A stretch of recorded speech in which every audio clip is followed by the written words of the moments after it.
ensuring you're aligned with the outcomes to your business leaders, such as a cost savings target, helps you to navigate and get support for these types of activities, communicate about this initiative in advance, send out an organizational-wide memo that says, we're going to be engaging in this license optimization campaign because it supports these business outcomes that our company is trying to achieve.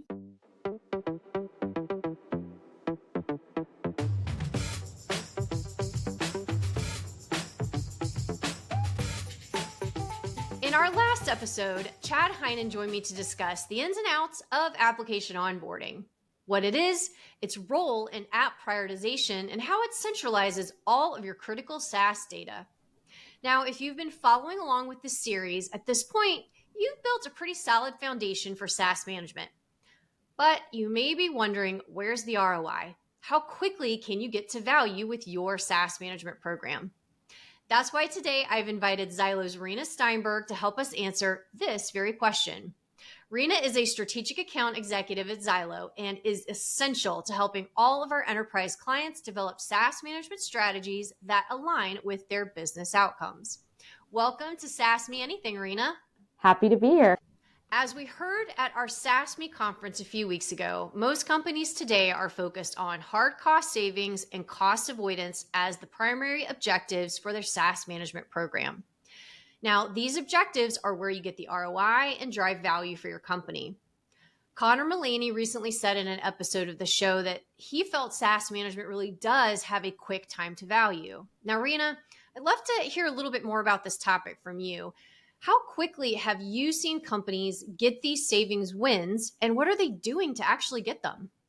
Yeah, so really there are so many different ways to get those cost savings and avoidance wins. And one of the primary ways, and the one that we'll focus on today, is via license optimization activities. And we're going to dive into that. But really, that can happen as soon as you've onboarded your applications within your environment.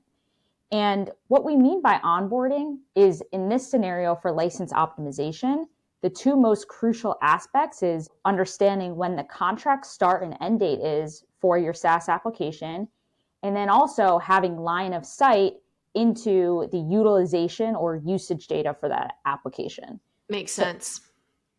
Yeah, so in this case, you've set up your usage integrations and you've got visibility into contracts and renewal end dates. You're ready to start executing on those license optimization activities. From there, the quickest way to value is to start to employ a focused and tailored approach. What I always recommend to my clients is start with those top 50, 100, 20 applications that are most important to you. And that will vary across different organizations. So maybe for one organization, it's the upcoming renewals in the next 90 to 120 days. Or maybe for another organization, it's the applications with the most unused licenses. It really depends what's most important to you and what you care about.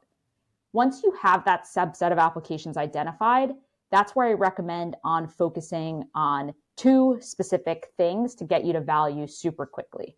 Okay. Those two things will be, one, identifying the license type. And so what I mean by that is you have to identify if that application is seat-based or license-based.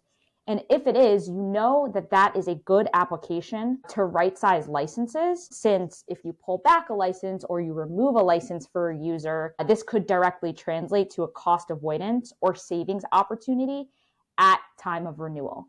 And there's a lot of different things that you could do to identify if an application is user-based. You could look at the contract. You can even leverage AI to ask, hey, is this application user-based? I recommend going to the contract first, just so you understand your specific environment. Really kind of the savings opportunity or the savings event is going to be realized or achieved at time of renewal. So that's why it's super important to not only know, well, what kind of license do we have, but when is the renewal date, so that I can actually achieve and get some hard ROI savings on this renewal. So once you have, the license type settled, that's when you can run what we call at Zylo a license management workflow.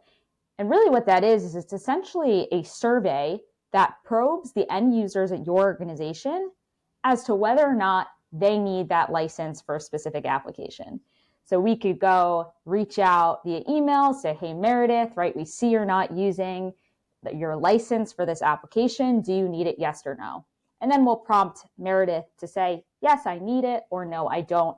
And if she does need it, she'll have to provide justification for that. We always recommend adding that justification piece so that you, as a decision maker of if the license is going to be removed, can justify that person keeping the license. Okay, well, that sounds too easy to be true.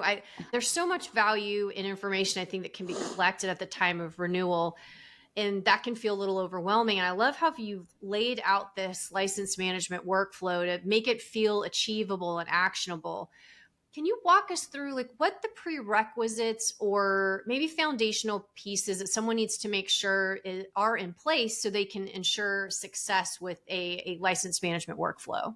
Yeah, really good call out, Meredith. So the famous saying of people, process, technology very much so applies to SaaS management and license management specifically. So let's start with people, the most important part, right? We like to say at Zylo, SaaS management is a team sport. The partnership between IT, software asset management, and procurement teams is key to not only kicking off license optimization opportunities, but also actually achieving those savings and avoidance wins at time of renewal. I'll give you an example. A software asset manager can go and reclaim 10 licenses, but if that reduction in 10 licenses is not communicated to procurement, who's going out and negotiating that renewal, they may just renew at the same quantity, and now you have an overage, right? So that communication between different people is crucial. The second piece is process. So there needs to be clear steps to follow for each application in order to operationalize license management to then avoid and prevent those costs. Some questions that I recommend that you ask yourself is, who's going to be the one to be sending that survey, asking the end users if they need it? Interesting. What is the process to actually remove the license once it has been determined that it's no longer needed, right? So who's actually going into the admin console and removing that license if Meredith no longer needs it? Who communicates the license need to procurement ahead of the renewal, right? Who owns that communication process to tell procurement, okay, we need 10 less licenses at time of renewal? And then this is really a good transition to the last bucket, which focuses on tooling. So having a SaaS management platform and then integrating it with other tools of your organization, such as an ITSM ticketing system or a P2P tool, is key to keeping those processes flowing. This also enables the process to be automated and quick, so you can really execute on those wins on a regular, recurring basis. You know what? It never surprises me anymore. People, process, and technology just continue to be so important day in and day out, and so many different things that we're working on. All right, I want to dig a little bit more into the license management process now that you've talked about some of these foundational pieces that you need to have in place. Then the reason why is I feel like this is where people get tripped up a lot. They have the least amount of experience. When renewing a software application, understanding what licenses are being used and what licenses aren't being used is so crucial. What steps do you think that teams need to follow ahead of that renewal to reclaim those unused licenses and therefore really reduce that waste and right size that contract? Yeah, absolutely. I like to break this down really into 6 steps. So step 1 is going to be examining your usage data. And I spoke about this before, but can't stress enough, examine your usage data, know who the inactive users are, and start with applications that are coming up for renewal that you can really get a savings opportunity over the next 90, 120, 180 days. Like I said before, having a deep understanding of those license types enables you to focus on the applications that you could truly impact. Step 2 is user sentiment, preserving that employee experience, right? Understanding who is the who and what is the downstream effect of the license removal. For example, do we need to engage with an application owner to reclaim the license? Or can a SAM manager just go into an admin console and remove it themselves? Second piece to that is really acknowledging that change management aspect that goes along with removing the license to ensure that an app owner, right, doesn't feel as though you've gone around them. And then also that the employee experience is not interrupted. Step 3 is going to be to automate that license reclamation process or workflow. Send proactive notices to users who haven't used their license within a certain time period. Typically, we see best practice as 90 to 120 days of inactivity to avoid removing a license for folks that may be out for an extended leave or something similar. Step 4, once you've analyzed that data, that's when you can actually remove the license. So some process questions to think about: how does the license actually get removed? Who is removing this? Is this a process that needs to be run through an ITSM ticketing solution? And if a user needs the license back in a few months, right, where do they go to request it? So these are all things to think about once you get to that license removal step. Step 5, this is the fun part. That's when you get to right-size licensing at renewal. And I mentioned this before, but ensure you have a smooth process to allow procurement or whoever is negotiating that renewal to have a clear understanding of the license quantities needed. So that's when the people and the processes really come together to shine. Step 6, the last step here, is to report on those cost savings and avoidance opportunities. Ensure you're tracking those wins in your SaaS management tool to then report up to your leadership on a monthly or quarterly basis to show the ROI from this program that you're running. And I want to share an example here. One of our clients, ModMed, started with this six-step approach and hit $3 million in cost savings and avoidance just by license management activities in under 2 years. Wow, $3 million just by license management workflows. Yes, exactly. And you could do it too, as long as you've got the people, process, and tooling all organized.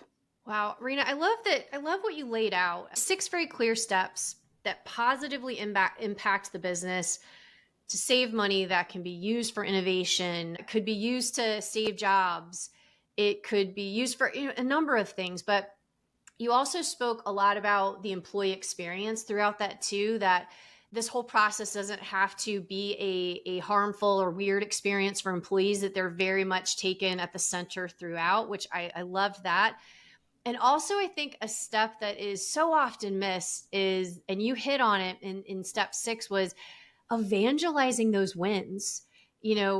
Making sure that you're bringing that story back up to your leadership team and talking to them about what you've been able to save through a process like this just seems very important. But I think sometimes people don't want to brag, or they, toot their own horn, but man, these are big wins and need to be celebrated. Yeah, absolutely. Ideally, right, you have your leadership buy-in to go and reclaim these licenses and focus on cost savings opportunities.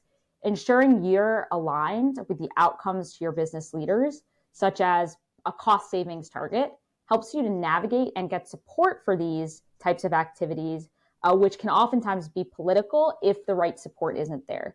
And then really on that last piece on the employee experience, right, I think that should always be at the center of these conversations. Over communicate, right? Communicate about this initiative in advance. Send out an organizational wide memo that says, we're going to be engaging in this license optimization campaign because it supports these business outcomes that our company is trying to achieve this year. This way you can make the entire employee base, right, heroes. You can make app owners heroes at the end of the day for contributing to what the company is trying to accomplish that year. Well, this was great, Rena. Thank you so much for joining us today, for talking really about how to drive that ROI, that impact from SaaS management programs, and really giving people a detailed look on how do you really do this. Really great to have you here today. Thanks so much, Meredith. And we're so glad all of you are here today as well. If you'd like to learn more about license optimization and the foundational steps you should take to begin your SaaS management program, please check out our No BS SaaS Management Playbook. It's linked in the show notes. If you'd like to get notifications for all of Zylo's content, please subscribe to our YouTube channel and join us next time. You heard Rena talk a little bit about it today, evangelizing those wins. And a great way to do that is through reporting. So we're going to talk more about best practices for reporting and SaaS management and evangelizing those wins to your executive and your leadership team. Thanks so much, and we will see you next time.